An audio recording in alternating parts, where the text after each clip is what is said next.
Thank you, thank you, thank you. Congratulations. I know. Congratulations to all you guys. Y'all voted me the winner of the debate between me and Bloodboxing. I wanted to say thank you because to me it really wasn't a debate. It was just a re-education of my brother, you know.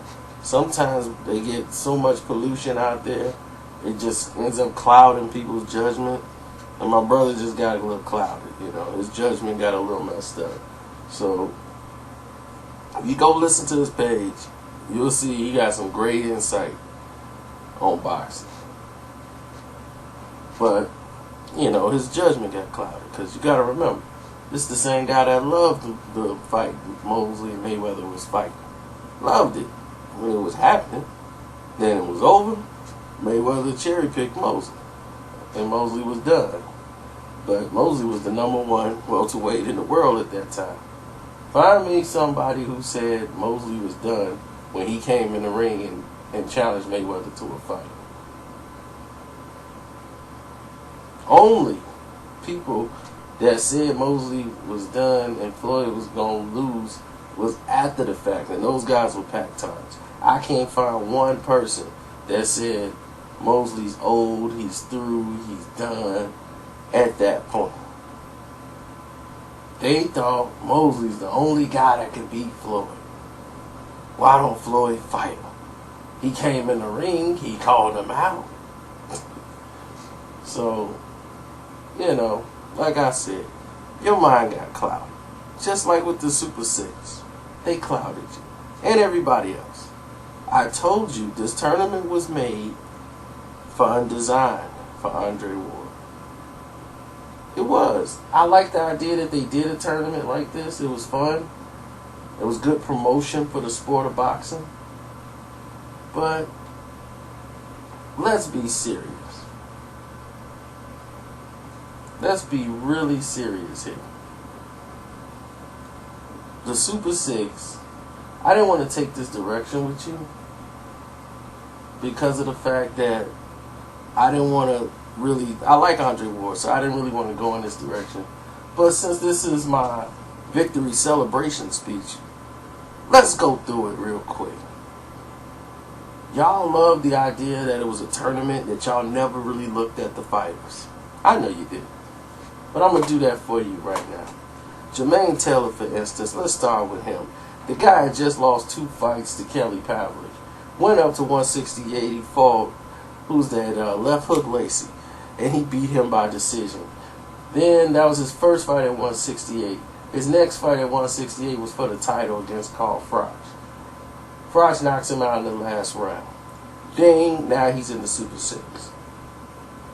Now let's go to Arthur Abram, because that was his first fight in the Super 6. Let's look at Arthur Abram's career. Undefeated at 160 pounds. His first fight at 168 pounds is the Super 6 tournament against Jermaine Taylor. 2 middleweights going up in the 168 tournament. No problem with that, but this is supposed to be the best of the best at 168 pounds. But you got 2 middleweights in there trying to go at it. And who else you got? Andre Durrell, a guy who's basically, 18-0, hasn't really fought anybody of anything except for, Anthony Hanshaw he beat. No experience whatsoever as far as this type of level. But it's okay, he's in it. He's young. You got Andre Ward, guy who's proven to be one of the top of the division, gold medal winner, you know, designed for him. Mikkel Kessler, a guy who was known back in Denmark, Copenhagen, had a big fight with Joe Calzaghe and lost, has 1 victory over Andrade, and really has done nothing since. Very green fighter, but he's in the tournament. Carl Froch, a guy who had already beaten Jermaine Taylor, crafty, slick, and basically one of the top fighters in this tournament. Now, anybody else I left out, I don't even know. But These are your 6. Now, all these 6, who in here can fight? Who would you say is the best out of the 6? Carl Froch, Andre Ward. So you got 2 people out of 6, and the rest is a gumbo pot full of mediocre talent or guys who are not ready for the division. Now, when I say that, I'm only being kind because Arthur Abram was a true middleweight and proved that 168 was too much for him. He had 1 victory in the tournament, and that was against another middleweight, Jermaine Taylor. Knocked him out in the last round. Okay, and then I don't understand the rulings of the tournament because he loses a decision to Darrell. He loses to Carl Froch decisively, gets decision. He takes a confidence booster fight against some bum at 168, and that ended up being the only real 168 guy he beat. That guy was such a bum. I don't even know what he was doing there. And then he goes in to fight Ward, who took a confidence booster himself and beat up on Bute before he goes into this fight. So it's like, look, you're fighting a guy who was too small for you. He lost 2 of his last 3 fights, and he's fighting Andre Ward. Why is he still in the tournament? This is a tournament where you can lose consistently and still be in it and still got a chance to win it? What kind of tournament is that? Nobody's looking at what it really meant in this tournament. What were the rules? What were the standards? Because whatever the rules were, Glenn Johnson only lost 1 fight. He never got a chance to fight Andre Ward. I thought that would have been a great matchup for Ward because he was going to make Ward work. But never happened because he lost to a majority decision to Froch after he came down in weight to replace these guys. Ward and Darrell conspired where they didn't even have to fight each other so that they replaced him with Alan Green. Do I even need to go over those guys? No, I don't. But you get where I'm going.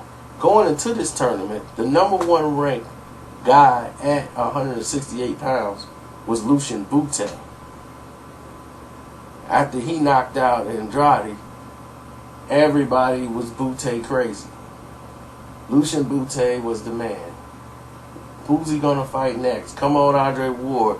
Super 6 tournament. He gets a big deal from Showtime because of it. Lucian Bute was the man to beat. And going into the tournament, Lucian Bute was the man. So, how the hell Andre Ward cleaned out a division and he ain't fought Lucian Bute? The jury's still out on that. Froch beat him after the tournament, after Ward turned down to go and fight him. That's what my question to you, Andre Ward, is you don't want to go to Canada where this man could sell out 18,000 in the arena when you want him to go to what, Oakland? Fight at what, the Oracle Arena? Where you can't even sell out? Or where you want to go, Temecula, the Pechanga, where you can't sell out? Don't tell me you want me to go to Carson, the Home Depot Center, where you can't sell out. Where do you want this man to go to fight you, Andre Ward? Because why would he come there when you can't even sell out where you are? Why does he have to prove himself in the United States fighting you when you can't sell out anywhere when Lucian Bute is the bigger draw?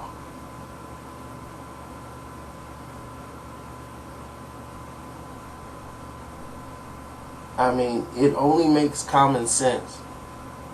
And don't give me that, oh, well, it's in Canada. All Bute fights are in Canada.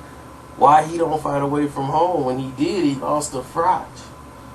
That has nothing to do with his success that he's fighting at home all the time. Because he's winning his fights by knockouts. So it ain't like the judges are just ripping off everybody. in Canada. They had the one incident with the referee made the mistake because he was chastising what's the name for it. That's the referee, had nothing to do with the judges because the scorecard was absolutely correct. Nothing was wrong with the scorecard, so they didn't have a scorecard issue. Only 6 people that actually went to distance with Bute. Well, probably 7. No, they didn't go to distance either way because Frost knocked them out. So 6 people have went to the cards with Bute.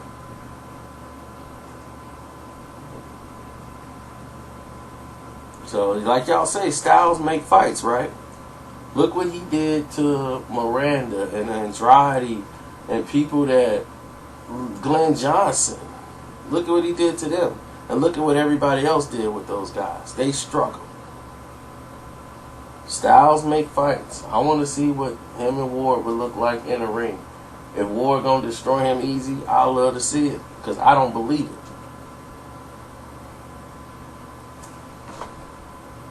And I like to say thank you again for that. So now I explain to you how the Super 6 tournament was completely a whitewash of garbage. Let's go in another direction, shall we? This is a direction I could have went if we wanted to take the gloves off and really get down into it. I already told you how Sergio Martinez had a better credential, better resume than Andre Ward. And y'all was talking this tournament crap. You know who else had a better record? Better resume, rather? Who also fought in the tournament and won the tournament? Abner Mares. Oh yeah. Oh yeah. You want to go there? We can go there. Johnny Perez, Vic Darchinyan, fought Abeco twice. He fought Eric Morrell. Then he fought Moreno. Then he fought Ponce de Leon. Now, you look how many fights that is. How many fights that is, y'all?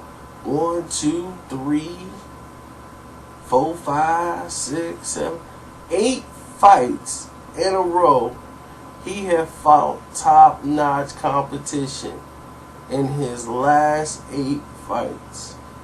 All the best of the best. Moving up 3 weight classes, winning 3 world titles against the best fighters. Now, you tell me,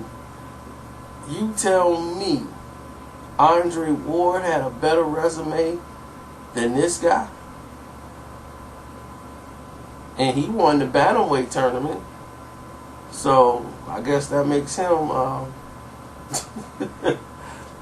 so he's pound for pound over Andre Ward, right?